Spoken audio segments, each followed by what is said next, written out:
Inspire.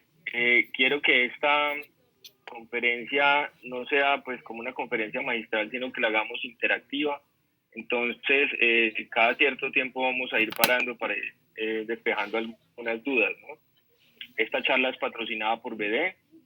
En cuanto al contenido de la charla, vamos a hablar de cómo ha sido esa evolución diagnóstica de las lesiones en mama, cómo y cuáles son los aspectos técnicos del dispositivo para biopsia asistida por vacío en CoreInspire, cuál es el estado del arte para las lesiones proliferativas de mama, cuáles son las indicaciones en microcalcificaciones, en lesiones sólidas, en lesiones quísticas complejas.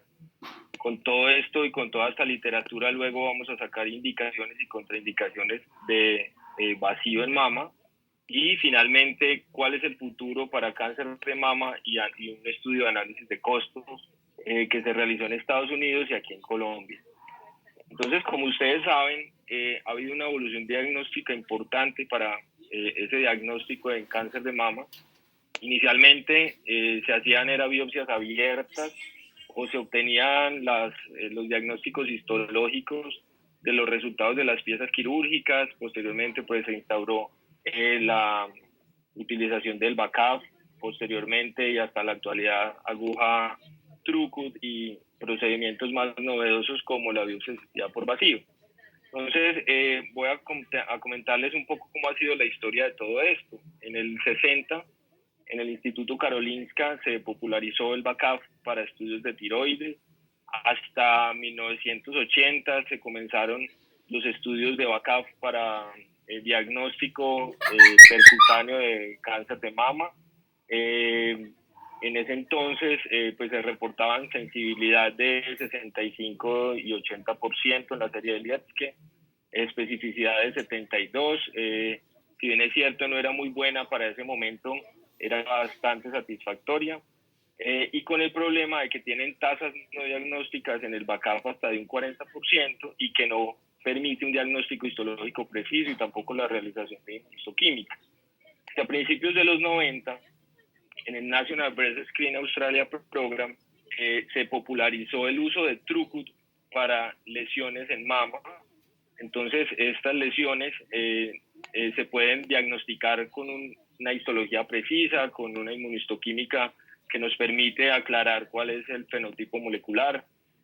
Nos abrió la ventana pues para un espectro terapéutico mucho más preciso en cáncer de mama. Lo usamos hasta la actualidad y es un método bastante efectivo con una sensibilidad que va entre el 82 y el 93%, una especificidad cercana al 99%, pero persiste esa tasa no diagnóstica que sigue siendo alta de 24%, mucho mejor que la que habíamos hablado del BACAF, que era del 40%, pero pues sin embargo ahí están. Y en el 94, el radiólogo Fred Burbank en California, junto con un ingeniero biomédico, desarrollan el primer dispositivo asistido por vacío, posteriormente comercializado por Johnson Johnson y con el nombre de Mamotom. Y a través de la historia, desde ese momento se han venido reportando en la literatura varios informes que tienen que ver con la eficacia de este tipo de dispositivos, con una sensibilidad del 98%, una especificidad cercana al 100% según el metaanálisis de Yu. Y cuando hablamos de infradiagnóstico, vemos que esas tasas de infradiagnóstico se disminuyen bastante. Entonces, en cuanto al infradiagnóstico, si lo comparamos con la biopsia Trucut, de componente invasivo en carcinomas in situ, nos reportan que puede ser entre el 47 y el 30% según las diferentes series.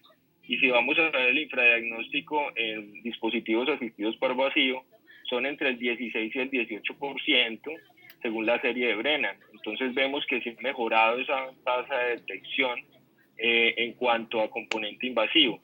Ya para lesiones proliferativas de riesgo, sí tenemos unos porcentajes similares con la biopsia Trucut en general, pero cuando vemos algunos subgrupos específicos también tiene una ventaja adicional el uso de dispositivos de vacío.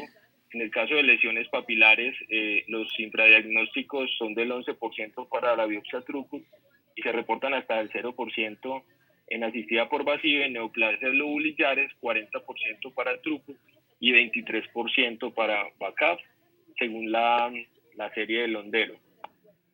En cuanto a los aspectos técnicos de la biopsia asistida por vacío, es un dispositivo que nos permite combinar efectos de corte, aspiración, obtener múltiples cilindros de tejido. Podemos hacer un diagnóstico histológico preciso, hacer estudios de inmunohistoquímica, y todo esto lo podemos hacer introduciendo la aguja una sola vez, porque el dispositivo nos permite girar 360 grados y tomar muestras alrededor de su propio eje para tener un material satisfactorio para enviar a patología. Todo esto se puede realizar también por guía ecográfica, estereotáxica o por resonancia magnética.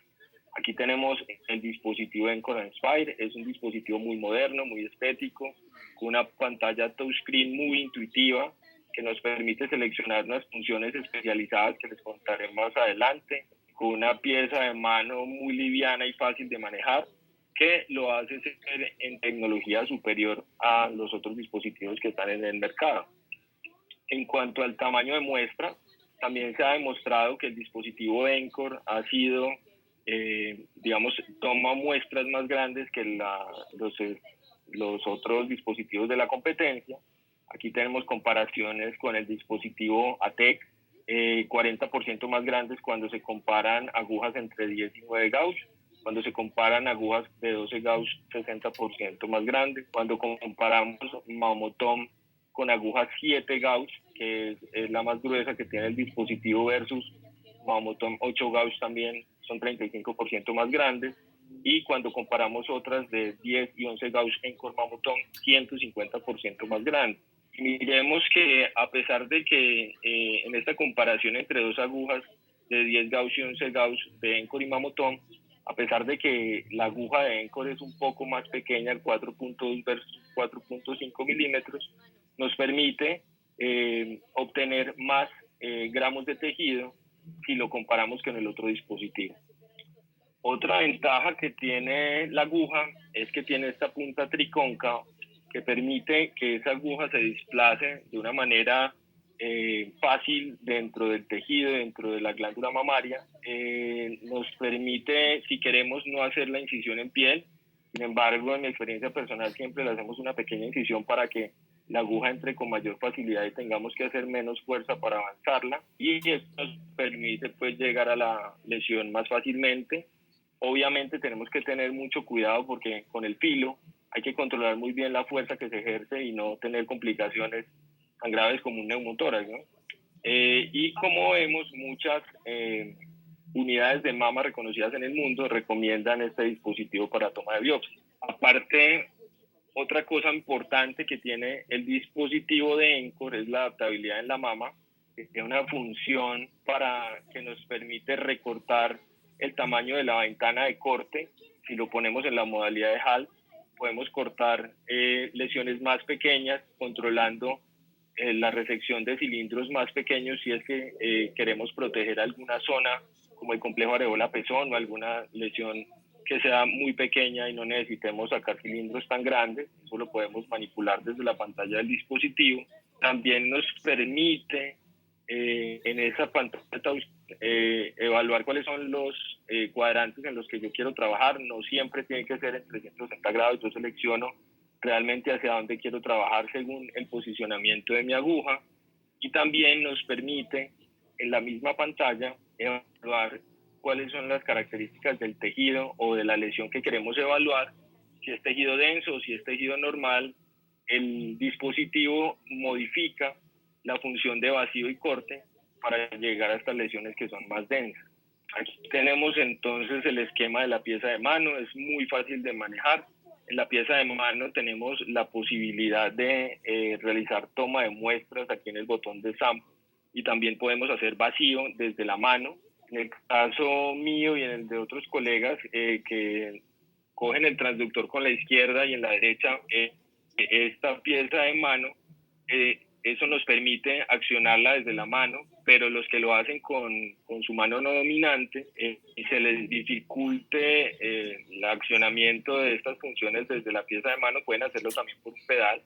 Ahí también pueden tomar la muestra y también pueden ejercer el vacío mediante un pedal, y es pues muy cómodo. Así es como aparece el monitor del equipo En este caso, aquí se modificaron los parámetros para que se hiciera el corte solamente hacia el cuadrante superior.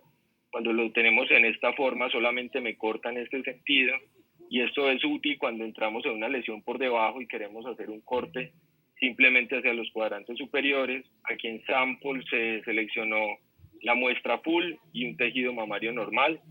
En esta otra pantalla vemos la función de 360 grados. A medida que va cortando, esta señalización roja va y me indica en cuál cuadrante estamos trabajando.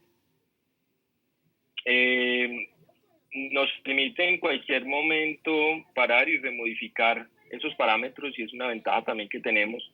Si queremos en algún momento pasar de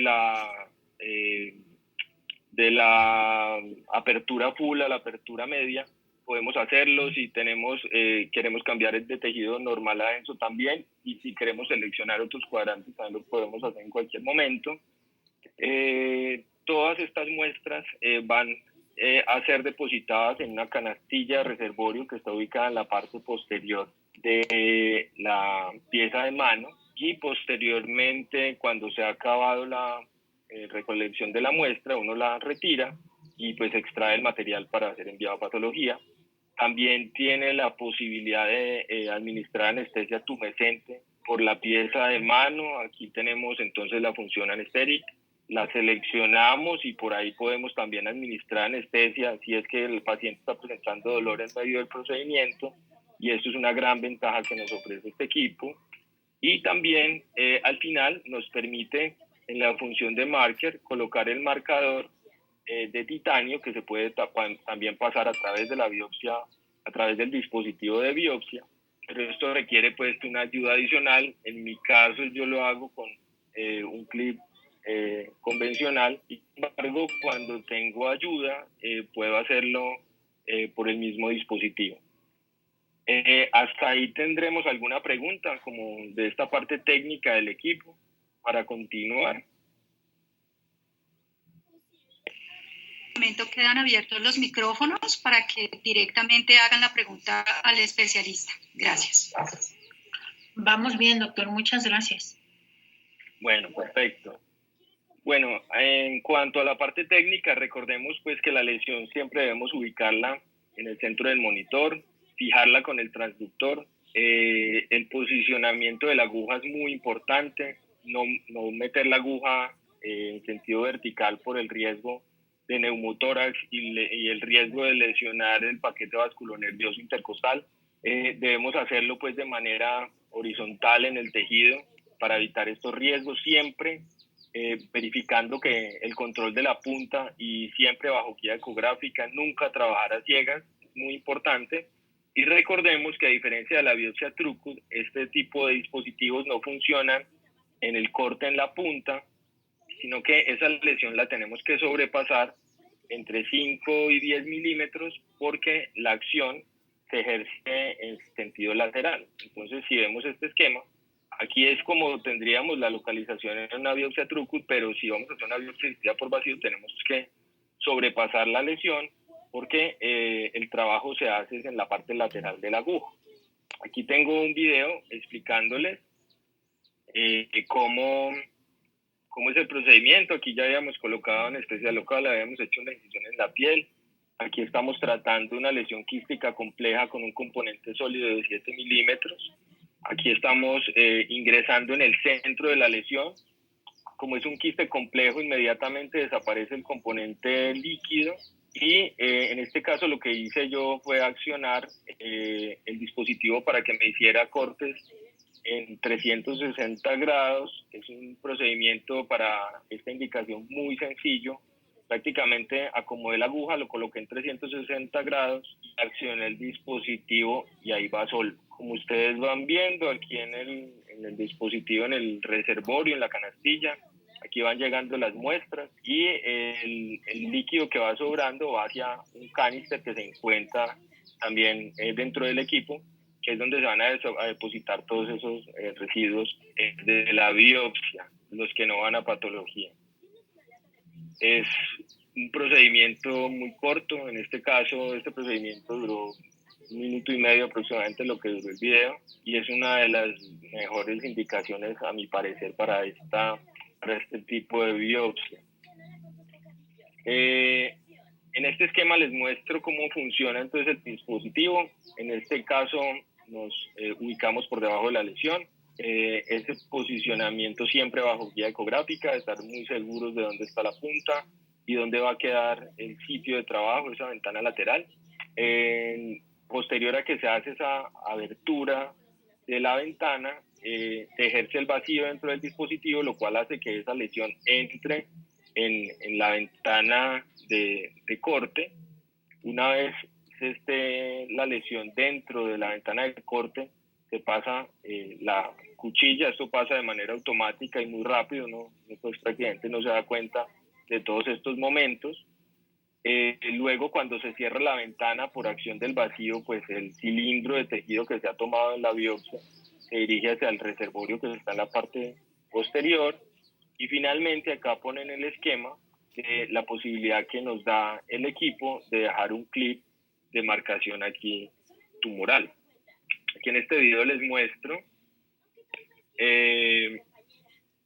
también una lesión quística compleja.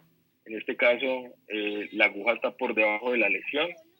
Quiero que pongan mucho cuidado, la punta está aquí, aproximadamente la sobrepasamos 1 centímetro.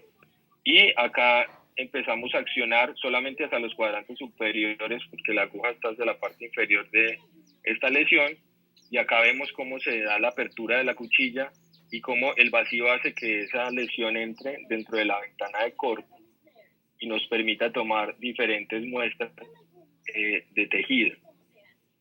También pues es un procedimiento muy corto, este duró incluso menos de 1 minuto, y pues ustedes ven aquí cómo se está haciendo una extracción completa de la lesión y al final se coloca un marcador. Como les comentaba, yo suelo dejar, pues cuando hacemos resecciones completas de la lesión, siempre se debe dejar un clip. Yo lo hago con un clip convencional, porque me parece un poquito engorroso la parte de la colocación del clip dentro del dispositivo, pero pues si tenemos ayuda no hay ningún problema. Recordemos que para los primeros 20 dispositivos siempre nos envían a un experto que nos está apoyando con las partes técnicas del equipo y con la parte de la biopsia. Y finalmente, cuando ya hemos hecho hemos terminado el procedimiento, sacamos esa canastilla de reservorio. Aquí les muestro en este video. Aquí está pues con un hematoma importante. Es muy importante limpiar la muestra, sacar esos cilindros y que estén libres de sangre para poderlos procesar mejor y pasarlos luego a la fijación con formol. Aquí tenemos entonces los cilindros, son unos cilindros muy adecuados. Dependiendo de la cantidad de cuadrantes que nosotros seleccionemos en el equipo, el número de cilindros que salen. Lo estándar es que uno en una biopsia asistida por vacío por lo general obtiene entre 6 cilindros y 10 cilindros para enviar a patología. ¿Hasta ahí alguna pregunta? Todo bien, doctor, todo claro. Perfecto. Bueno, dentro de Doctor, ¿sí? Doctor, qué pena, solo para interrumpir un poquito, esto en el chat para todos, también estamos nosotros súper pendientes si escriben alguna pregunta. Hasta la fecha no ha habido ninguna, pero pues por si quieren lo hacen. Muy atentos. Perfecto. Bueno, dentro de las indicaciones más importantes de biopsia asistida por vacío están estas lesiones proliferativas de riesgo, categorizadas como B3, en donde están las que tienen riesgo de carcinoma ductal in situ asociado invasivo, que suelen tener riesgos relativos entre 4.5 y 5, que es la neoplasia ductal atípica, la neoplasia lobulillar, la atipia epitelial plana. Y otras lesiones que tienen riesgo de muestreo, que por lo general tienen riesgos relativos hasta de 2, y en los cuales están tumores filoides, filoadenomas complejos, cicatriz radiada, lesiones esclerosantes complejas.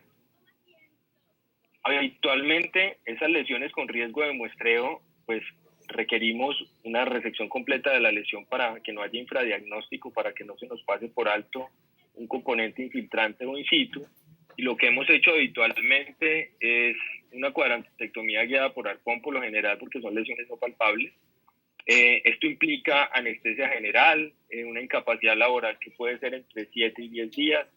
Por supuesto, pueden generarse secuelas estéticas. La mayoría requieren marcaciones previas con arpón, lo cual aumenta también los costos del procedimiento. Como ustedes saben, también los costos por derechos de sala y por anestesiología, etc. Cuando hacemos una biopsia asistida por vacío, lo podemos hacer en un consultorio habilitado de imágenes y toma de muestras. No requerimos como tal un quirófano. La incapacidad es mínima, por lo general entre 1 y 2 días. Se puede hacer por guía ecográfica, estereotáxica, por resonancia, dependiendo de las lesiones que tengamos. Y pues hay diferentes dispositivos de biopsia asistida por vacío en el mercado, como ustedes saben. Aquí les muestro unas imágenes que tomamos del CEPEM, que es un centro de imágenes diagnósticas de Sao Paulo, donde tuve la oportunidad de hacer un entrenamiento con el doctor Francisco Delgado, radiólogo intervencionista de la clínica donde trabajo, en la clínica de Occidente. En este caso, aquí vemos que ellos trabajan en una mesa en prono muy cómoda. Aquí tienen, pues, eso hace que sea muy versátil la toma de muestras. Nosotros en la clínica tenemos, pues, un mamógrafo vertical que tenemos que hacer las biopsias asistidas por vacío vertical. Esas las hace el colega, el radiólogo, el doctor Delgado, pero pues con una increíble eficacia. En la mayoría de los casos se logra resección completa de las microcalcificaciones y pues no hemos tenido ninguna indicación de rebiopsia por muestra insuficiente. Aquí en este esquema entonces vemos las clasificaciones agrupadas, vemos pues cómo luego de hacer la localización de la estereotaxia se ubica pues la aguja para el corte y finalmente cómo queda. Finalmente se ve resección completa de las microcalcificaciones y al final solamente una lesión aquí hipodensa. Por lo general aquí se deja pues un clip de marcación para hacer los controles posteriores y habituales dependiendo de la patología de la muestra, ¿no? En algunos casos pues esto no se ve por mamografía y se requieren procedimientos más complejos por guía de resonancia. En Colombia, una de las personas que más tienen experiencia en esto es la doctora Mónica Vallejo en la clínica del Country. Y pues en los casos que tenemos así muy complejos que no se ven por mamografía ni por ecografía, se los enviamos a ella para que haga el procedimiento. Les voy a comentar varios artículos que nos hablan de las diferentes indicaciones. Vamos a comenzar entonces con indicaciones para microcalcificaciones. Actualmente se considera una indicación para el estudio de imágenes en mama. Microcalcificaciones agrupadas no deberían hacerse por biopsia truco por estereotaxia porque tiene una tasa de infradiagnóstico cercana al 30%. Entonces recordemos eso y pues empecemos a revisar los artículos.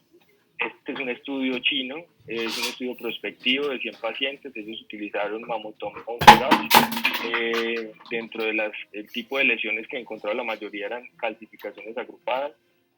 Ellos describen una sensibilidad de biopsia asistida por vacío por estereotaxia del 99.7%, con una tasa de falsos negativos que es baja, de 1.7 a 7.1%, y lo comparamos con la tasa de falsos negativos de la biopsia truco guiada por estereotaxia reportada por Wang, que era de 21%, y una sensibilidad más baja, que era del 84% versus 99%.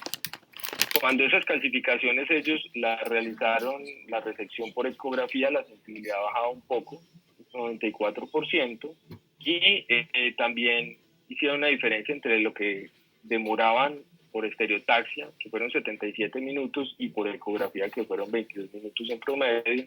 Por supuesto, es más, digamos, se demora un poco más el tiempo de adecuación de las muestras y de los ejes en el caso de la estereotaxia que de la ecografía, Y de esos 100 pacientes tuvieron 24 con carcinoma ductal in situ y 2 infiltrantes. La mayoría fueron BRAF 4. Por lo general, BRAF 5 todavía se sigue prefiriendo la biopsia truco porque en la mayoría de los pacientes con cáncer todavía tenemos que hacer cuadrantectomías amplias con márgenes, entonces se prefiere, si la sospecha es muy alta, biopsia truco. Este es un estudio de biopsia asistida por vacío en atipia epitelial plana, es un estudio francés. Ellos evaluaron 2.400 pacientes que tenían microcalcificaciones, lo hicieron con diferentes diámetros de aguja de 8, 10 y 11 gauge. Encontraron 70 casos de atipia epitelial plana, de esos 20 fueron llevados a cirugía, 50 en observación, con una mediana de seguimiento de 56 meses. En todos esos se encontraron solamente 2 pacientes con malignidad en el grupo de biopsia asistida por vacío. Uno de esos es un carcinoma ductal in situ que lo encontraron a los 84 meses de seguimiento, y otro que se presentó fue un carcinoma infiltrante a los 48 meses. Los factores que asociaron con malignidad a esta atipia epitelial plana, una edad mayor a 57 años, un tamaño de más de 10 milímetros y que tuvieran más de 4 focos de atipia epitelial plana. Esta es una revisión sistemática de biopsia asistida por vacío comparada con biopsia truco. Pues entre todos estos estudios que incluyeron, el más robusto es este estudio de Hagman, publicado en 2006, de 1.500 pacientes, y en donde se concluyeron pues los siguientes resultados. Cuando compararon la tasa de detección de carcinoma ductal in situ, se encontró una diferencia estadísticamente significativa a favor de la biopsia asistida por vacío, con un RR de 1.85, de 1.83, perdón. Una tasa de detección de microcalcificaciones un poco más limítrofes, pero también estadísticamente significativa a favor de la biopsia asistida por vacío. Cuando evaluamos también tasa de complicaciones, aquí sí se encontró que hubo menos complicaciones en el grupo de biopsia truco. Obviamente estamos hablando de una aguja mucho más delgada y pues un procedimiento que tiene menos riesgo de complicaciones, aunque las complicaciones del vacío tampoco es que sean muy importantes que requieran hospitalización o alguna reintervención. Luego entonces de dejar claro pues que la indicación más importante de la biopsia asistida por vacío son las microcalcificaciones agrupadas. Tenemos también un espectro de lesiones benignas que pueden ser resecadas por ecografía, y en donde hay varios estudios en donde nos muestran la eficacia de este procedimiento para esto. Este es un estudio estadounidense multicéntrico de 124 pacientes, en donde seleccionaron 2 grupos. En uno ubicaron mamotom con aguja 8 gauge y en el otro mamotom con aguja 11 gauge. Ellos incluyeron lesiones de menos de 3 centímetros, y para el análisis incluyeron lesiones de menos entre mayor y menor de 1.5 centímetros, pero la mediana de las lesiones era de 5 milímetros. La mayoría eran lesiones pequeñas. Encontraron resección completa en 99% en los que se realizaban con la aguja más gruesa de 8 gauge y de 26% en el grupo de 11 gauge. En 6 meses de seguimiento, la mayoría de los pacientes no presentaban lesión palpable, y al realizar ecografía a los 6 meses, el 73% tampoco tenían lesiones por ecografía visible. En cuanto a complicaciones, ellos sí describen mucho porcentaje de hematomas. Tal vez es el artículo de los que revisé que tenía un reporte de hematomas tan altos. También reportan una alta tasa de dolor postoperatorio, y de todos los pacientes que fueron llevados a biopsia, solamente encontraron 2 carcinomas infiltrantes y una atipia. Y lo que sí reportó positivo este estudio es que la mayoría de los pacientes pues refieren que tienen buen resultado estético si esto se compara con una cuadrantectomía. Este es otro estudio para tumores filoides, es un estudio chino que incluyó un estudio para biopsia asistida por vacío con ENCOR 7 gauge ellos utilizan para lesiones sólidas esta aguja, que resulta ser la más costo efectiva, que es la aguja más grande del mercado. Ellos lo que hicieron fue evaluar con ecografía cada 3 y 6 meses la tasa de recurrencia de lesión benigna, no recurrencia para cáncer. Y tiene una mediana de seguimiento de 35.8 meses. Finalmente reportan una tasa de decisión completa de 82.8%, recurrencia de lesiones benignas en 17 pacientes, y lo que encontraron es que esos pacientes en los cuales hubo recurrencia de lesiones benignas o de tumores filoides fue que tuvieran diámetros de más de 3.3 centímetros.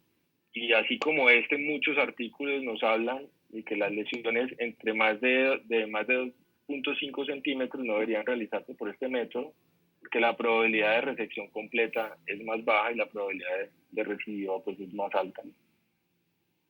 Este es un estudio canadiense que nos habla de lesiones quísticas con componentes sólidos, esas lesiones quísticas complejas que son tan frecuentes y que para nosotros en la práctica se vuelven un poco complejas, y cuando le hacemos una biopsia truco y de ecografía a estas lesiones tiende a desaparecer el componente quístico y nos llega a salir un reporte de atipia o una lesión que requiere decisión completa.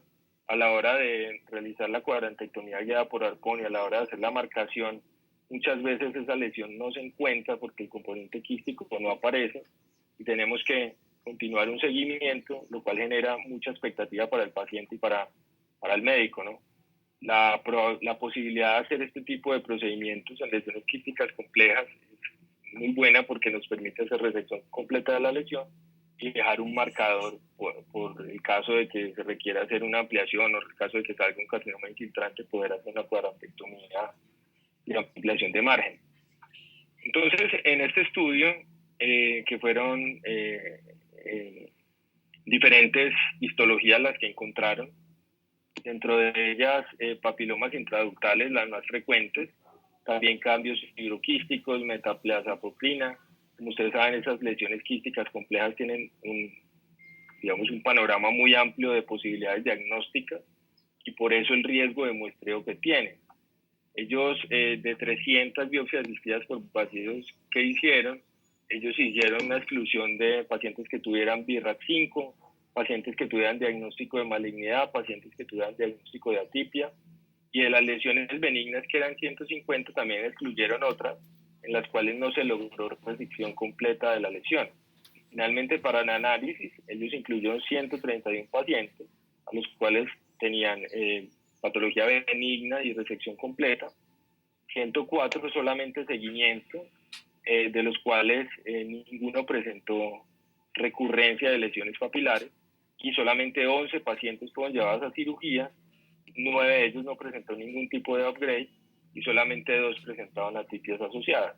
Como conclusión del estudio nos dicen que si se logra una resección completa de la lesión y esa patología es benigna, no se requiere un seguimiento activo de esos pacientes, lo cual hace que le quitemos costos al sistema de salud, porque al hacer una resección completa, simplemente esa paciente puede continuar con el usual. No sé si hay alguna pregunta hasta acá, porque ya hemos hablado varias cosas. Si queremos hacer alguna intervención, pues para que la hagamos en este momento. Quedan abiertos los micrófonos. Juan, buenas tardes. Te saludo de Santa Marta. Una pregunta. Juan, en el evento de que ocurre un hematoma, ¿esos hematomas se autorresuelven o hay que hacer algún tipo de manejo? Bueno, perfecto. Esa es una muy buena pregunta. Cuando hacemos biopsia asistida por vacío con ENCOR y tenemos hematoma, por lo general el hematoma dificulta mucho la visión de la lesión y el equipo nos permite hacer lavado y hacer vacío sin hacer corte. Eso me permite solucionar un poco el hematoma para que yo pueda continuar la resección sin perder los márgenes. Pues eso yo no lo sé. En el caso de que el sangrado y el hematoma no sea en el momento del procedimiento, podemos hacer un seguimiento a la semana y si presenta hematoma, podemos hacer un drenaje ya con ecografía. En ningún paciente realmente hemos requerido hacer un drenaje de hematoma abierto, realmente no es tan frecuente. Si se presentan, por lo general son hematomas que no son tan importantes y se autorresuelven. ¿Alguna otra pregunta?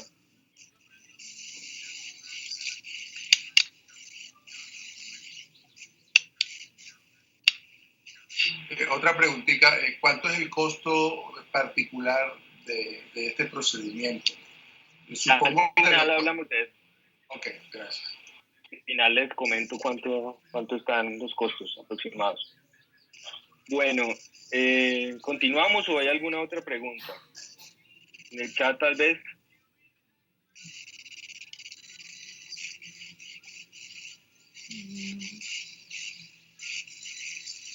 No, doctor, en el chat señor. no hay hasta ahora ninguna.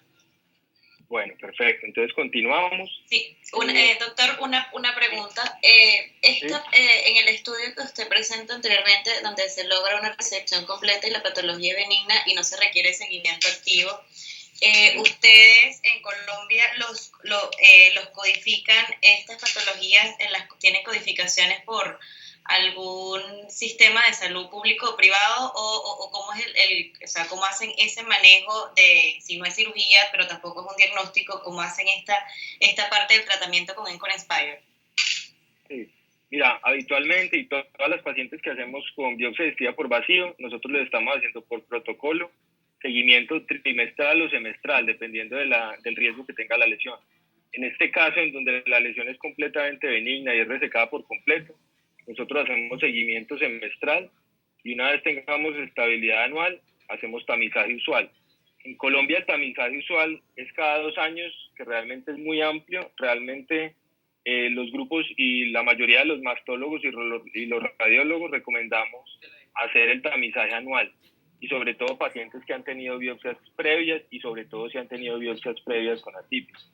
Y así está contemplado en el sistema nuestro. Muchas gracias. Usted me pregunta de qué país. De Chile. ¿Y en Chile cómo lo están manejando?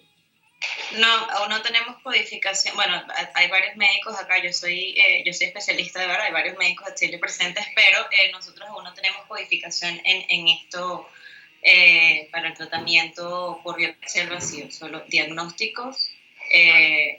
La parte de diagnóstica está por el cobro de las ISAPRES o el sistema de salud que es EONGES.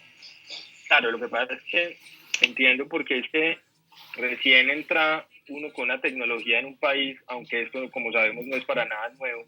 La biopsia asistida por vacío tiene más de 20 años, pero pues a nuestro país no llegó hace tanto. Hay mucha resistencia desde el punto de vista de los aseguradores para pagar procedimientos que es más costoso que una biopsia truco, pero luego cuando uno lo compara contra una cuadrantectomía y con las tasas de rebiopsia puede que sea incluso muy competitivo, pero pues hay que hacer, digamos, esa parte de demostrarles que realmente no es tan costoso como se piensa. Ok, gracias. Perfecto. Bueno, vamos a continuar. Este es un estudio de la Universidad del Estado de Ohio. Estudió papilomas benignos. Fueron casi 200 pacientes. Lo hicieron por varios métodos, por ecografía, por estereotaxia y por resonancia. De todos esos pacientes, hubo 6 pacientes con malignidad, 2 pacientes con carcinomas invasivos y 4 con carcinoma ductal in situ. Reportaron una tasa de malignidad similar entre la biopsia asistida por vacío y la cuadrantectomía, un 3 y 2.9% respectivamente. Y lo que recomiendan ellos en este estudio es que si esa lesión quística compleja o esa lesión papilar está asociada con microcalcificaciones, ellos recomiendan manejo quirúrgico, o sea, cuadrantectomía diagnóstica, y no dispositivo al vacío, porque todos los pacientes que ellos encontraban con malignidad tenían calcificaciones asociadas. Por supuesto, el peso epidemiológico de estos estudios no es tan alto, pero pues ellos hacen este tipo de recomendaciones con los resultados que obtuvieron. Esto es un grupo de estudios que evalúan la malignidad asociada con papilomas benignos en biopsia asistida por vacío. Nos reportan en general una tasa de atipia de 15.2% y una tasa de malignidad de 2.9%. Es un estudio más pequeño de Reino Unido, también con diagnóstico de papiloma. Utilizan mamotom de 11 Gauss y ENCOR de 7 Gauss. Finalmente no encuentran ningún paciente con malignidad o atipia y solamente 3 pacientes con recurrencia. Y entre los que presentaban recurrencia encontraron que lo que más se asociaba con la recurrencia de lesiones papilares era que la resección quedara incompleta al momento de la biopsia asistida por vacío. Este es un estudio grande, es un estudio chino de 1.578 pacientes, donde hicieron resección completa mediante vacío para lesiones sólidas en mama. La mayoría de los pacientes fueron fibroadenomas, el 78.8%. Incluyeron también otro tipo de lesiones, pero la mayoría fibroadenomas. Evaluaron dentro del análisis multivariado si eran lesiones únicas, cuántos cilindros se obtuvieron por procedimiento, el tipo histológico, la distancia desde el complejo areola-pezón, el tamaño de la lesión, si era mayor o menor de 1 centímetro. También nos reportan complicaciones asociadas con el procedimiento. Ellos encontraron que la más frecuente fue dolor durante el procedimiento, 29%. Recordemos que si se presenta dolor en cualquier momento podemos colocar más anestesia a través del dispositivo y eso nos permite hacer más confortable el procedimiento para la paciente. También se presentó sangrado durante el procedimiento dentro del 27% de los pacientes, sin embargo, ninguno de estos requirió reintervención por sangrado. Por lo general, este sangrado que se presenta para con compresión durante algunos minutos. Y en cuanto a las complicaciones posoperatorias, lo más frecuente fue dolor en el posoperatorio, 27%, equimosis y hematoma. Y al realizar ellos el análisis multivariado para recurrencia de lesiones benignas, se encontraron 3 asociaciones estadísticamente significativas. Y fueron pues que la paciente tuviera varias lesiones múltiples con un hazard radio de 1.7, que tuvieran un tamaño tumoral de más de 1 centímetro con un hazard de 2.2 y que presentaran hematoma durante el procedimiento, lo cual les comentaba que dificulta la visión ecográfica de la lesión para evaluar si pudimos resecarla por completo o no. Esas fueron las 3 variables que mostraron ellos con estadísticamente significativos. Este es un estudio del Instituto Europeo de Oncología en Italia. Ellos reportan una sensibilidad y una especificidad para cáncer de 96 y 99% para vacío. Ellos presentaron en general 8.5 hematomas como única complicación importante. La mayoría de los pacientes que ellos incluyeron en el estudio eran BRAF 3 y BRAF 4. Como les decía, los BRAF 5 todavía se siguen manejando con la modalidad de biopsia throughput por la alta probabilidad de diagnóstico de cáncer y la indicación quirúrgica posterior. Y también incluyeron lesiones proliferativas B3, como les comentaba anteriormente. La tasa de resección completa para ellos fue de 58.9%. La mayoría fueron lesiones benignas, 81.6%, y una tasa de malignidad del 18.4%. Finalmente, ellos recomiendan la biopsia asistida por vacío para lesiones de menos de 1 centímetro y lesiones de riesgo proliferativas B3 que sean resecables por completo. Este es un estudio alemán que estudia la resección de fibroadenomas mediante biopsia asistida por vacío con un seguimiento de 9 meses. La tasa de resección completa en general fue de 76%. Ellos incluían pacientes de más de 2.5 centímetros y en ese caso hubo una tasa de resección completa menor de 59% si lo comparamos con la tasa de resección completa de lesiones menores de 2.5% que fue de 87%, y eso tuvo una diferencia estadísticamente significativa. Entonces se sigue recomendando hacer lesiones de menos de 2.5 centímetros porque es bien complicado con este tipo de biopsia hacer resecciones completas en estas lesiones tan grandes. Cuando se compara esto con una cuadrantectomía, los pacientes reportaban menos dolor, hematoma mínimo y mayor aceptación del procedimiento, y pues la resección completa depende del tamaño y de la experiencia de la persona que lo realiza. ¿Hasta ahí alguna pregunta?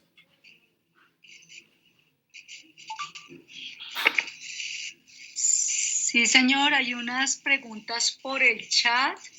Vale, doctor, permítame. Hay una pregunta que es del doctor Martínez, si este sistema de biopsia al vacío se puede utilizar para tejidos blandos como tal. Esa es una muy buena pregunta. En el Instituto Nacional de Cancerología, varios colegas han tenido también como la iniciativa de hacerlo, y un colega en Cartagena, el doctor Viaña, ha hecho biopsia asistida por vacío para sarcomas de tejidos blandos, ya que nos permite sacar unos cilindros mucho más grandes y que el patólogo nos pueda dar un diagnóstico histológico preciso. Ustedes saben que llegar a un diagnóstico preciso en un sarcoma mediante biopsia Trucus es muy difícil, se requieren más de 10 muestras y pues realmente muchas veces simplemente nos dicen, por ejemplo, que es un tumor fusocelular y no nos dicen es un sarcoma tipo sinovial de alto grado, como nos podría dar una biopsia de estas. Sin embargo, recordemos que ningún dispositivo hasta ahora tiene registro INVIMA para este tipo de biopsia. Si se hacen, tendrían que ser dentro de un protocolo y pues no tenemos pues registro para eso, sino para mama, ¿no? Pero sí sería muy buena opción. Gracias, doctora. Hay otra pregunta que dice: buenas tardes, quisiera saber si en biopsia de lesión nodular de pulmón se opera con sistema coaxial o cómo se hace para evitar el neumotórax. No, bueno, de pulmón no sé. No sé si es la indicación INVIMA para pulmón. No sé ustedes qué conocimiento tengan de eso, el grupo de BART. Bueno, actualmente las indicaciones para el sistema de biopsia al vacío es solo para mama, para seno, ¿no? Efectivamente, Luisa, ¿qué tal? Buenas tardes, de México. Hola, ¿cómo estás? Buenas tardes.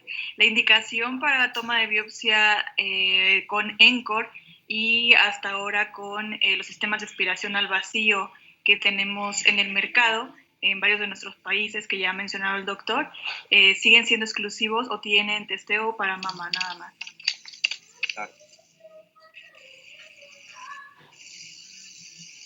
¿Tenemos alguna otra pregunta?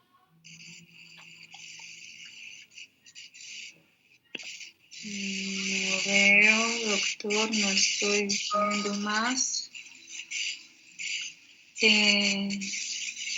Aquí hay una pregunta de la doctora Arellano. ¿Cuál es su experiencia con la exéresis? ¿Exéresis? Vale. Doctor Arellano, si quiere hacer la pregunta directamente al doctor. ¿Está abierto el micrófono? ¿Me escucha? Sí, señora. Ok. Sí, mi pregunta es que no podía decirla. ¿Cuál es su experiencia con la exéresis completa de las lesiones que son malignas, que con el sistema VACUUM, bueno, se sacan completas, ¿no? Sabemos que con el calibre adecuado las extraemos todas. Patología puede incluso reportar bordes libres, pero nos ha pasado en el hospital que ya después del resultado histopatológico, pues son triple negativo, los consideran muy agresivos, o incluso también había METs en ganglios axilares ipsilaterales, y entonces de todas maneras terminan en una mastectomía con linfadenectomía. O sea, aunque uno quiera sacarlas completas o que crea uno que lo mejor es sacarlas completas, los oncólogos aquí terminan pensando que pues el labor de nosotros es meramente diagnóstico, no terapéutico. O sea, ¿cuál es su opinión sobre esta situación? Doctora, muchas gracias por la pregunta. Bueno, lo que pasa es que al final vamos a revisar los estudios que hay en cáncer. Hasta ahora la mayoría de esos estudios están en reclutamiento y han sacado algunos análisis interinos, pero están ongoing. Entonces todavía para cáncer no podemos dejar de hacer lo estándar, que es pues, una cuadrantectomía con márgenes y el manejo de la axila dependiendo del compromiso metastásico de ganglios, ¿no? Por supuesto que uno se ve tentado a dejar una paciente que tenga márgenes libres y sobre todo pacientes que no son tan agresivos, que no son triple negativos, sino por ejemplo luminal A de bajo grado. uno pensaría, no, pues si tenemos bordes negativos, dejémoslo así, hagámosle seguimiento, pero a la luz de la evidencia todavía no lo podemos hacer. Posteriormente, en algunos años, seguramente eso vaya a ser así. La cirugía cada vez se va reducido y seguramente van a tener más espacio de este tipo de dispositivos para manejo de cáncer, pero en la actualidad, si tenemos un reporte de carcinoma ductal in situ o infiltrante, tendríamos que hacerle resección completa de la lesión y hacer el manejo estándar oncológico. Ok, gracias. Gracias, doctora.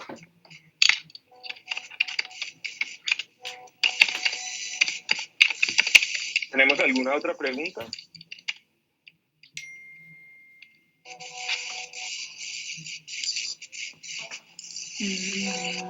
No sé. Sí, doctor.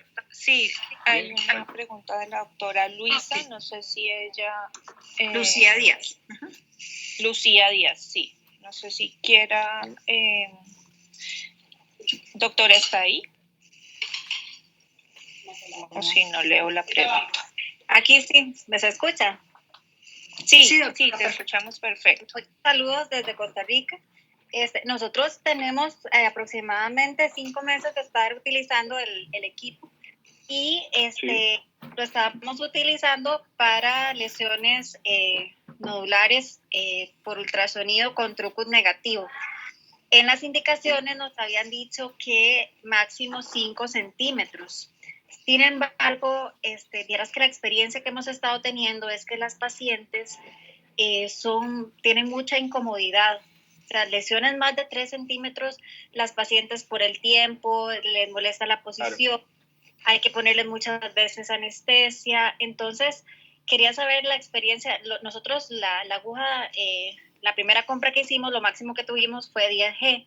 Sin embargo, yo la última vez estuve tentada a decir que ya lesiones de más de 3 centímetros, la experiencia para la paciente, yo creo que es hasta más traumática que ir a sala de operaciones. Entonces, no sé la experiencia que tienen ustedes y qué recomendaciones nos pueden dar para mejorar esto, o si ustedes hacen lesiones de hasta 5 centímetros. Muchas gracias.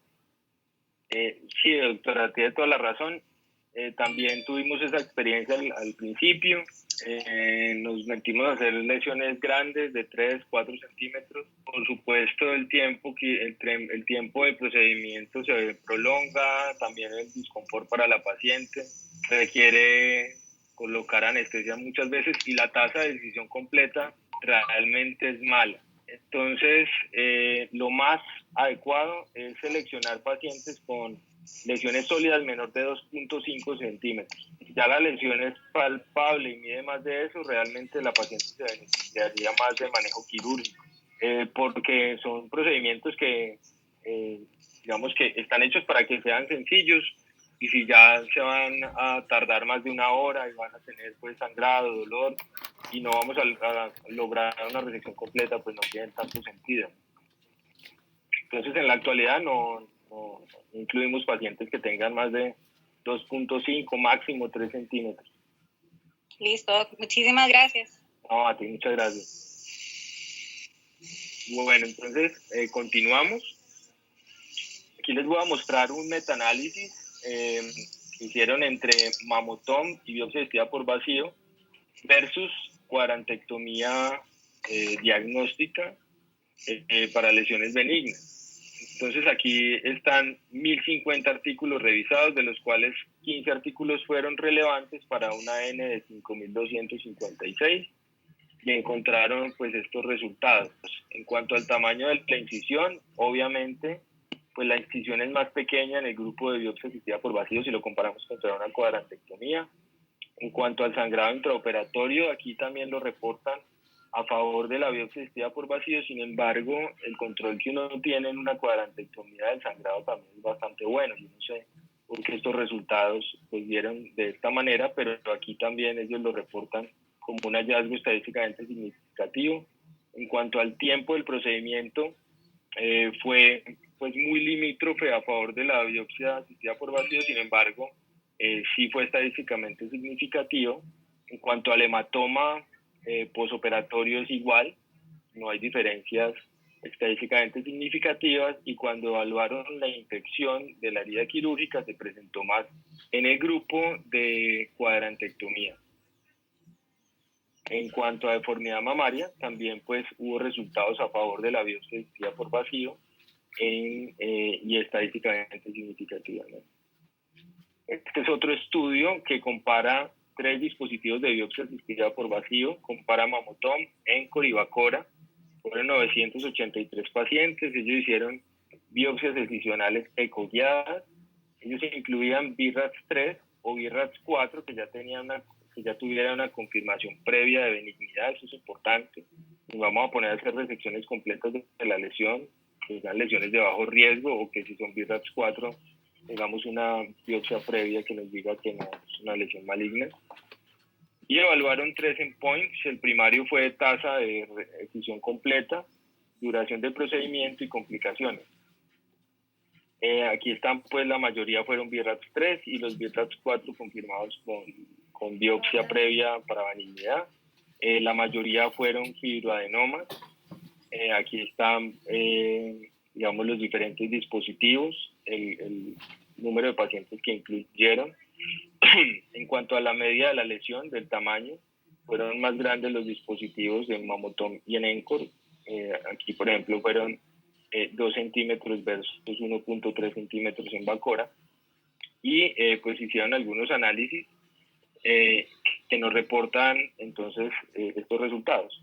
En lesiones de menos de 1.5 centímetros no hay ninguna diferencia estadísticamente significativa entre los 3, pero cuando hay lesiones de más de 1.5 centímetros, sí se encontró una diferencia estadísticamente significativa a favor de Mamotom y ENCOR versus Bacora, 82% versus 96 y 97% respectivamente. Y cuando incluyeron el grueso de pacientes, también hubo diferencias significativas a favor de Mamotom y ENCOR versus Bacora, 91 versus 97%. También hubo diferencias en cuanto a la duración del procedimiento, y las diferencias fueron importantes. En Bacora se demoraron 25 minutos en promedio, más o menos 23. En Mamotom 10 minutos, más o menos 9. Y en ENCOR 6.6, más o menos 6.5. Y esto fue tal vez porque también incluyeron en el estudio la aguja 7 Gauss. Hicieron pues una reducción importante del tiempo del procedimiento comparado con nosotros. Y en cuanto a complicaciones, lo que más frecuentemente se presentó fue hematoma, y acá sí la diferencia estuvo a favor de Bacora. Se presentó menos hematoma en Bacora que en Mamotom y en ENCOR. Y el dolor y la equimosis sí se presentó sin diferencias estadísticamente significativas entre los 3 dispositivos.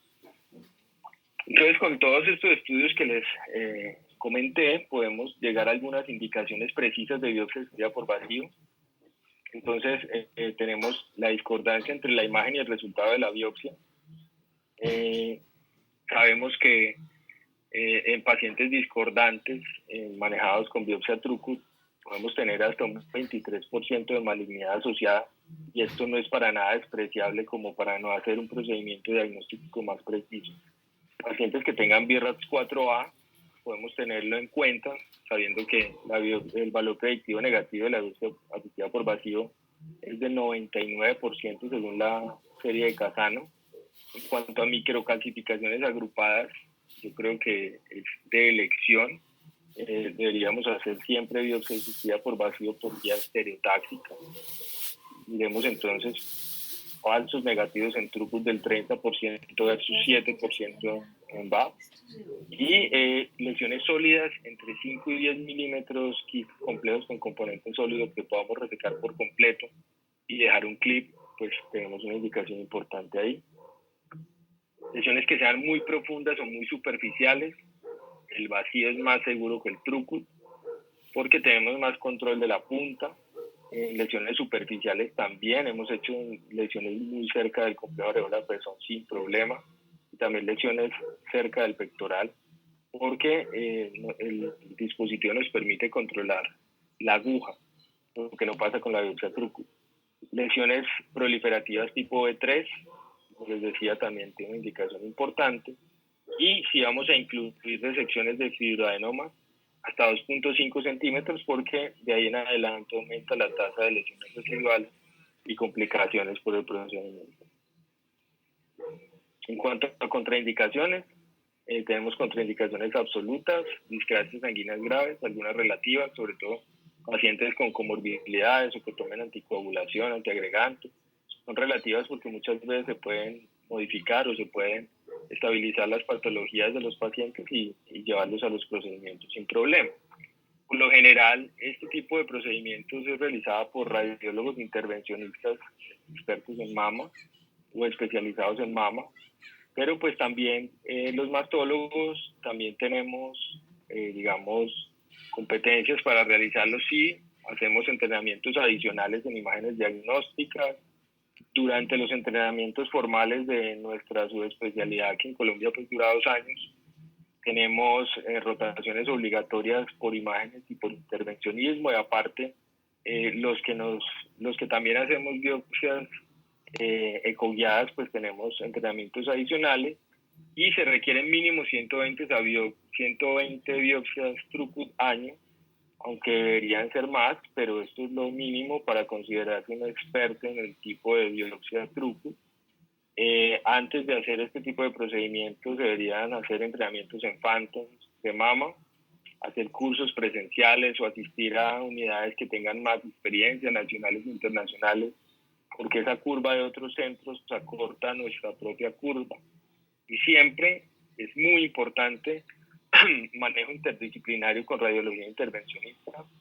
En nuestro caso, en la clínica donde trabajo, el doctor Delgado, que es radiólogo intervencionista de mama, él evalúa todas las lesiones, hace todas las que son por estereotaxia y las que son por vía ecográfica. Él también selecciona pacientes para hacerlas él y para otras que haga yo. Entonces la ventaja cuando se trabaja en equipo es que aquí no se le quita el trabajo a nadie, sino que entre todos trabajamos mejor. Esta es mi casuística personal. Yo aproximadamente hago unas 350 biopsias Throughput año. Eso equivale más o menos, yo hago aproximadamente unas 10 biopsias Throughput semanales. Y biopsias asistidas por vacío, he hecho 27. El tamaño promedio de esas lesiones son de 12 milímetros. Es súper importante cuando uno está cogiendo curva seleccionar lesiones pequeñas y ojalá lesiones que sean fáciles de resecar, y a medida que va aumentando la experiencia, pues buscar lesiones más complejas. 8 pacientes con hematoma, lo cual equivale al 30%, y infección solamente pues en un paciente, lo cual equivale al 4% de mi casuística. Resección completa en el 85% y recurrencias de lesiones benignas, porque no he hecho pacientes con cáncer, 15%, y un tiempo promedio de 17 minutos. Esto varía dependiendo de la lesión, del tamaño, de lo compleja y la ubicación de la lesión, pero hay lesiones que, como les comentaba, quistes complejos que pueden durar 1 minuto y medio, como pacientes con una lesión sólida de 2.5 centímetros que no pueda durar casi 40, 50 minutos en el procedimiento, entonces eso varía mucho. Esta es la casuística del doctor Viaño, un colega de Cartagena, del Cliniceno del Caribe. Él ha hecho 30 biopsias asistidas por vacío en 22 pacientes.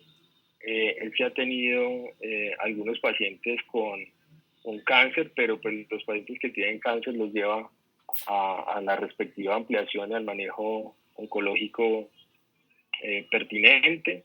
Y pues él el que les comentaba que ha hecho biopsia asistida por vacío para tejidos blandos para un diagnóstico más específico en sarcoma. Y es una muy buena indicación y seguramente así sea apenas tengamos pues los registros para el tema. Les quise traer este estudio australiano realizado por cirujanos de mama que hacen biopsia asistida por vacío. Ellos encontraron una tasa de 94% de resección completa, duración del procedimiento 14 minutos, complicaciones la más frecuente hematoma un 22%, la media de lesión resecada 10 milímetros, también pues lesiones pequeñas, y pues se considera una alternativa menos invasiva para ese tipo de lesiones que una cuadrantectomía diagnóstica guiada por artrón. Para hablar un poquito de cáncer de mama y las indicaciones que pueda tener este tipo de procedimiento en cáncer. Esto es para carcinoma in situ de bajo grado. Hay 4 estudios muy importantes, fase 3 corriendo. El LORIS, el LOR, el COMET y el LORETA han tenido unos análisis interinos donde nos muestran que puede ser muy eficaz. Ellos lo que hacen es biopsia asistida por vacío en esas lesiones in situ de bajo grado. Si se logra resección completa, se deja un clip y se da radioterapia con sobreimpresión en esa zona y se evalúa en el tiempo recurrencia para carcinoma in situ y para carcinoma invasivo. Entonces estamos esperando los resultados de estos estudios. Y hay otro escenario muy importante en cuanto a cáncer de mama infiltrante, y es en esos casos en los cuales los pacientes son llevados a terapia neoadyuvante y hacen respuesta clínica e imagenológica completa. Son estudios que se han hecho para hacer resección de la lesión residual o del clip de marcación con biopsia asistida por vacío. Si el reporte de la patología nos dice que es respuesta patológica completa, le hacen radioterapia y la adyuvancia que corresponda y se siguen en el tiempo. Y pues también estamos esperando los resultados de todos estos estudios, y algunos análisis interinos pues también resultan ser pues alentadores, y probablemente esto vaya a desplazar en algún momento algunas indicaciones en la cirugía de mama. No sé si tengamos alguna pregunta hasta ahí. A partir de este momento quedan abiertos los micrófonos.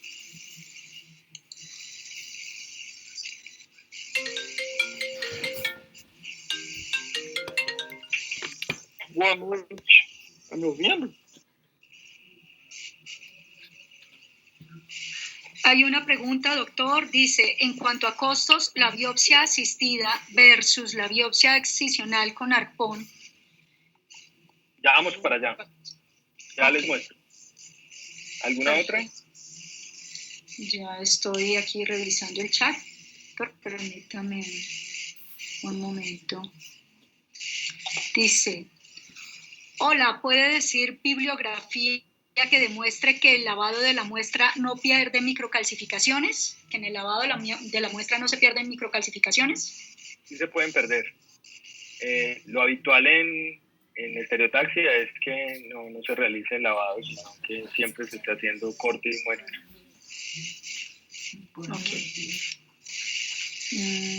Perfecto. No sé si quieren hacer otra pregunta. Por ahora no veo más en el chat. Oi, está me ouvindo? Hola. Buenas tardes. Sí, Buenas sí, tardes. te escuchamos. Você tem algum protocolo, um paciente com alguma comorbidade, que o paciente seja visto antes por algum clínico, antes de ser submetido a mamotomia, pacientes cardiopatas, diabéticos ou idosos, que eles passem por seja avaliado por um clínico antes do procedimento?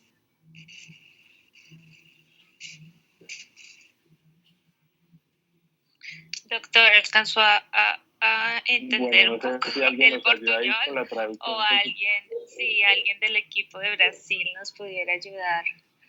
No veo a Caroline. Un segundo. Sí, Carol, estoy acá. Ah, hola. Hola, ¿cómo estás? Bien, ¿nos ayudas? Sí, déjame entender. Doutor Bruno, pode repetir a pergunta, por favor? Em pacientes mais idosos, mais velhos, com mais idade, ou o paciente que tem alguma comorbidade, como pacientes cardiopatas ou pacientes diabéticos.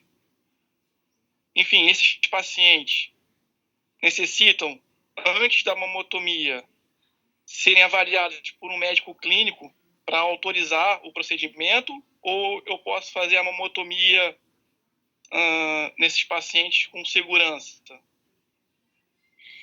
Sí, doctor, la pregunta es que si tenemos un paciente que tiene una comorbilidad como una enfermedad cardiológica o si es un paciente más idoso, tenemos que hacer algún tipo de evaluación clínica antes de hacer el procedimiento de biopsia al vacío o no?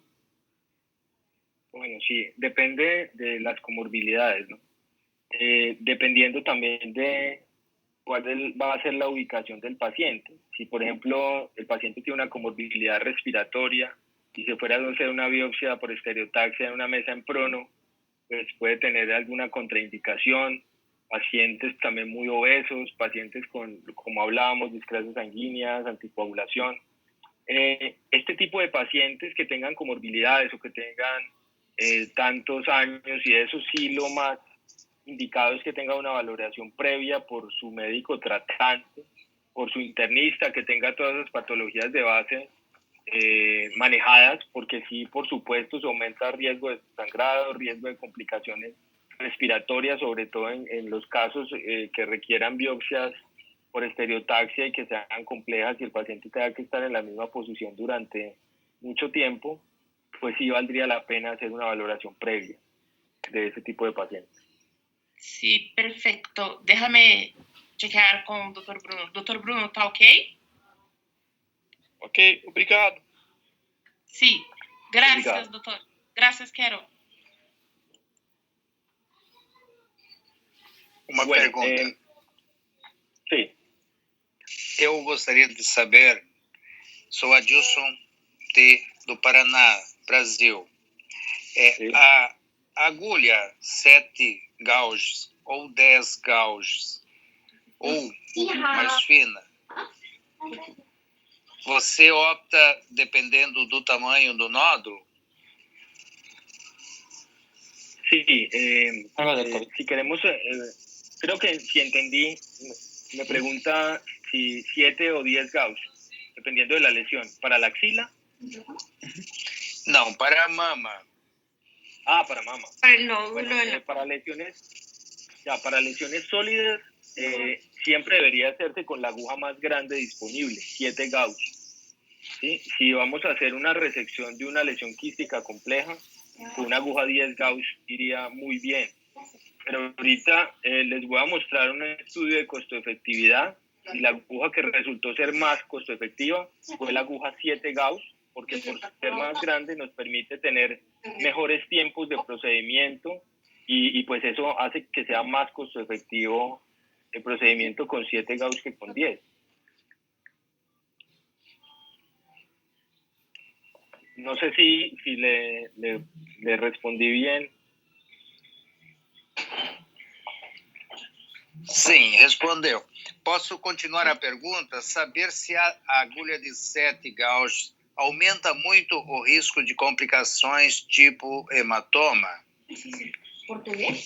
No, realmente cuando se ha estudiado la comparación entre hematomas 7 y 10 Gauss, no ha habido una diferencia estadísticamente significativa para sangrado, porque también aquí la ventaja de una aguja 7 Gauss es que nos permite hacer el procedimiento más rápido, entonces también podemos sacar rápidamente la aguja y hacer compresión y eso nos disminuye el riesgo de hematoma. Si lo hacemos con una aguja más pequeña, que tal vez nos demore más el procedimiento y tengamos más posibilidades de sangrado.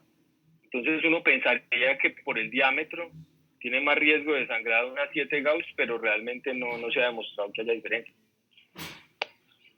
Respondeu. Eu agradeço. Muito obrigado. Obrigado.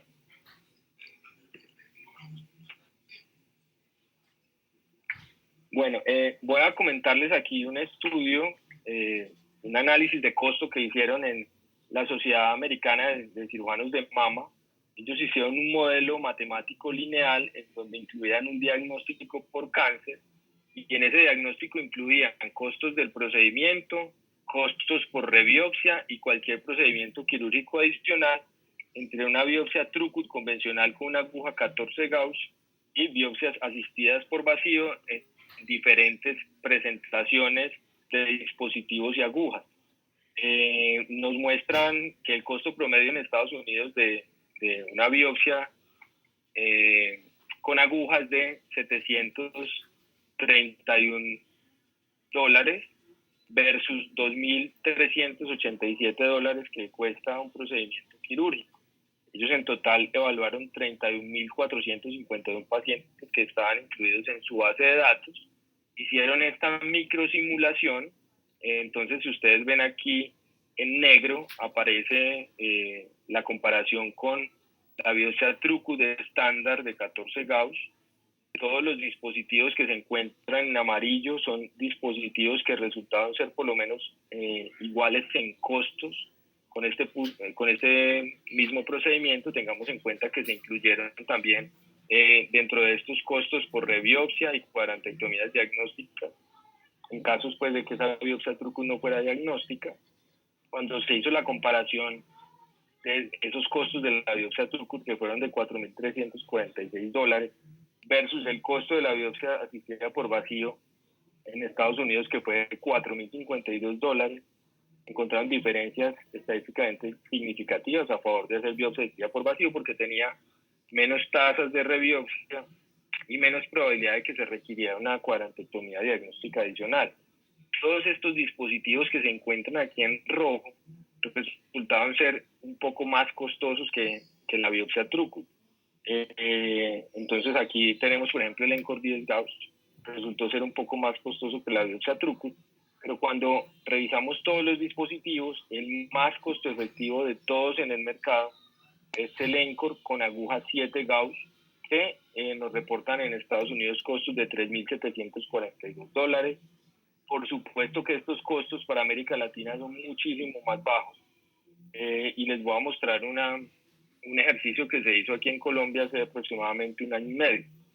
Entonces aquí en Colombia, una cuadrantectomía diagnóstica le ponemos un valor aproximado en honorarios para la cirugía de 500.000 y le pusimos el mismo costo en honorarios para la biopsia asistida por vacío, 500.000. Si vamos a hacer la cirugía, pues necesitamos incluir costos de honorarios para el anestesiólogo, que por lo general son un 40% de la cirugía. En este caso le pusimos 250.000. Costos que tienen que ver con las marcaciones previas en esos procedimientos diagnósticos. Si hacemos una cuadrantectomía guiada por arpón, en Colombia cuesta aproximadamente $1 millón ese procedimiento. Los derechos de sala por 1 hora equivalen aproximadamente a 2 millones, las ayudantías aproximadamente 100.000, y eso nos da un valor total de un procedimiento quirúrgico que está entre 3.790.000 y aproximadamente 5.5 millones de pesos. Para que me entiendan, en otros países esto equivale aproximadamente a unos $1.500, $1.500 el procedimiento quirúrgico. Si lo comparamos con los costos de la biopsia asistida por vacío, esto puede estar un poco desactualizado. De pronto ahorita el grupo de VAC nos ayuda a actualizarnos un poco cuánto cuesta el kit y los materiales para biopsia asistida por vacío. En ese entonces estaba alrededor de $1.400.000, y contando los honorarios de anestesiología, derechos pues de la sala donde lo hagamos y eso, aproximadamente 2 millones. Puede ser incluso aproximadamente la mitad de lo que cuesta un procedimiento quirúrgico. Entonces, si evaluamos costo-efectividad, deberíamos hacerlo contra una cuadrantectomía diagnóstica y no contra una sola biopsia Trucu, porque obviamente es más barata la biopsia Trucu. Pero tengamos en cuenta, por ejemplo, en el caso de biopsia Trucu por estereotaxia para microcalcificaciones, que la tasa de rebiopsia es muy alta, muchas veces entre el 40 y el 50%, entonces ahí vamos sumando. Si esa patología resulta ser una atipia o alguna lesión que requiera cuadrantectomía diagnóstica, pues ahí también se incluyen esos costos y ahí van aumentando los costos para ese tipo de procedimientos. Entonces puede ser costo efectivo. Obviamente no es fácil mostrarle esto a las aseguradoras. Por lo general los sistemas de salud siempre buscan economía, pero cuando son procedimientos costo efectivos y mejoramos diagnóstico, yo creo que vale la pena hacer el ejercicio. No sé si tengan alguna pregunta con respecto a este punto. Buenas noches. Yo quiero hacer un comentario al respecto. Yo estoy sorprendido de los costos. Realmente me los imaginaba mucho más altos.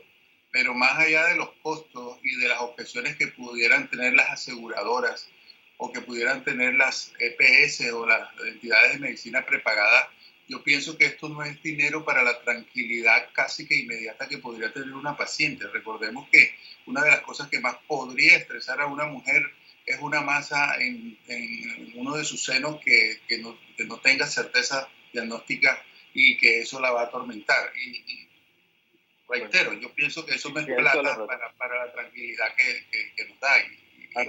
Y en tiempo récord y con mínima posibilidad de complicaciones, era lo que quería decir. Claro. Sí, no, de acuerdo. Tenemos la tecnología disponible y pues yo creo que hay que usarla, ¿no? Es mucho más mórbido y siempre será más mórbido un procedimiento quirúrgico que un procedimiento percutáneo. Me gustaría oír el concepto de los colegas de México, de Costa Rica, de Chile, de Brasil, sí, claro, acerca de cómo manejan las cosas allá, porque cada país tiene un sistema de salud diferente, pero pienso que debe ser similar acá. Además, claro, se me olvidaba decirle, el acceso entre la atención primaria y el acceso a una cirugía con un cirujano mastólogo, yo no sé en cuánto estén los tiempos, Juan, en cuánto tiempo te llegan a ti esos pacientes. Pues sí, digamos que la consulta de primera vez siempre puede demorar entre 2 meses, 3 meses, dependiendo de la patología, sobre todo en estos casos que la mayoría puede ser patología benigna. Entonces, para cáncer, por supuesto, hay unas rutas de mama que aceleran los procesos, pero el acceso no es tan fácil. Y pues es una herramienta disponible para los radiólogos intervencionistas y creo que es muy adecuada.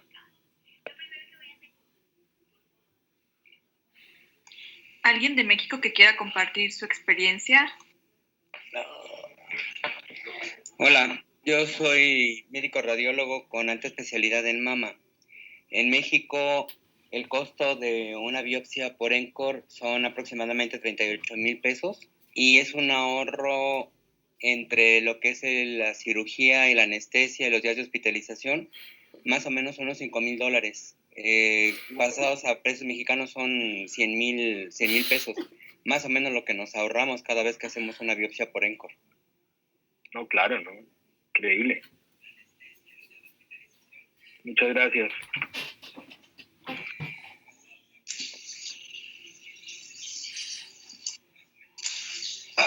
En Brasil, si alguien nos quiere compartir.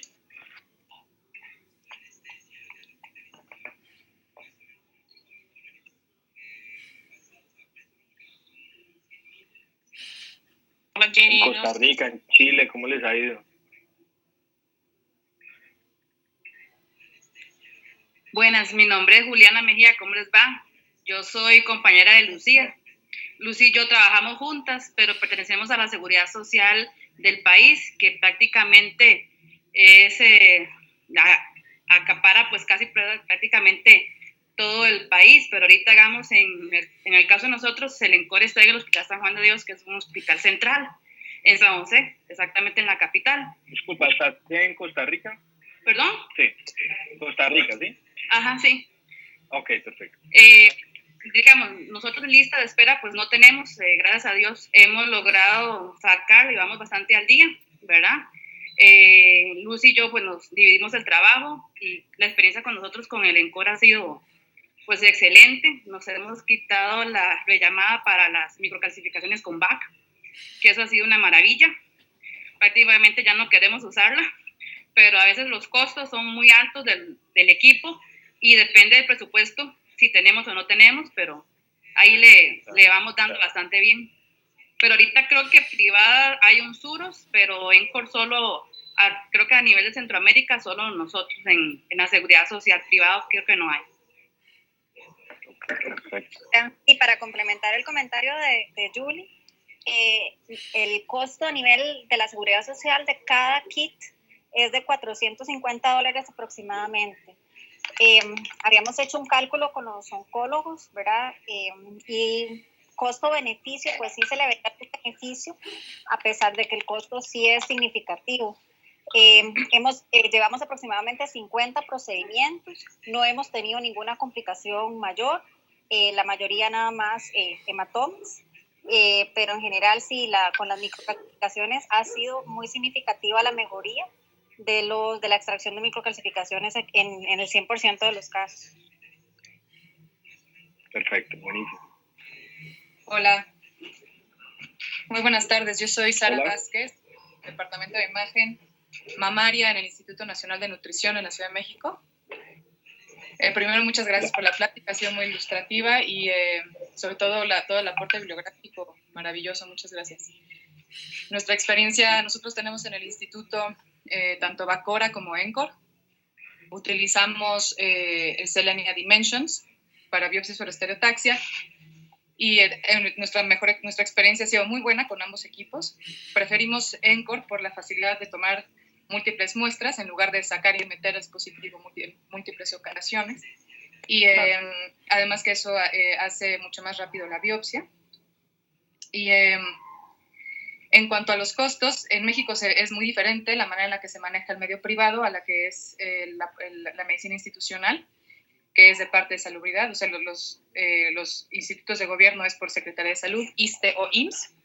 Y del otro lado, pues la medicina privada que maneja precios completamente distintos. Nosotros tenemos diferentes niveles de atención, en donde el más alto cobra aproximadamente entre 7,000 a 9,000 pesos por biopsia, que eso equivale aproximadamente a unos como $400 aproximadamente. Muy bien. O sea, su experiencia en ENCOR ha sido buena, ¿sí? Sí, excelente experiencia. Nos gusta mucho utilizar el... Muchas gracias por tu aporte.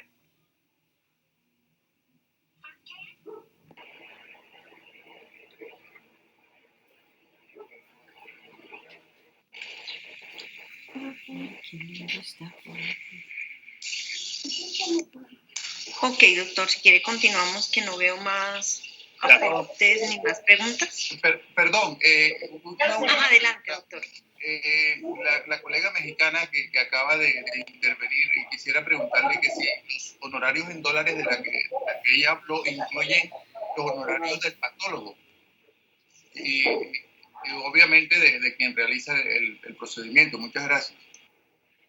Hola, ¿qué tal? Sí, en efecto, nosotros hacemos el cobro tanto del análisis histopatológico, inmunohistoquímica y el estudio de imagen, procedimiento y equipo. Eso me dices que estaba alrededor de los $1,400. Es un costo menor, inclusive. Un poco menor, sí.